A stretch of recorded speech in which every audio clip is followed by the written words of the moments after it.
One of the first things we tackled in LED 106 was understanding the why behind our materials. It's not just about making things look pretty. Each piece must serve a purpose to aid learning. For example, I created a flashcards, like this, to help with vocabulary building. So initially, I thought any flashcards would do, but I learned to design them based on the specific student needs, which was a game changer. So another big lesson was the importance of inclusivity. We were challenged to make materials that all students could use regardless of their learning abilities.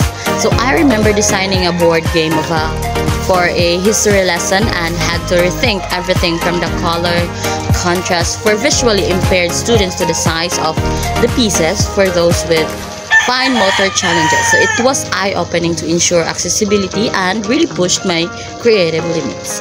Let's not forget about feedback. Both from peers and instructors, feedback was crucial.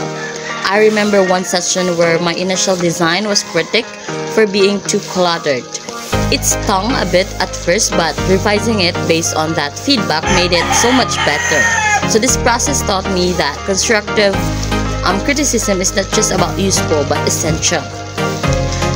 So what's the takeaway from LED 106?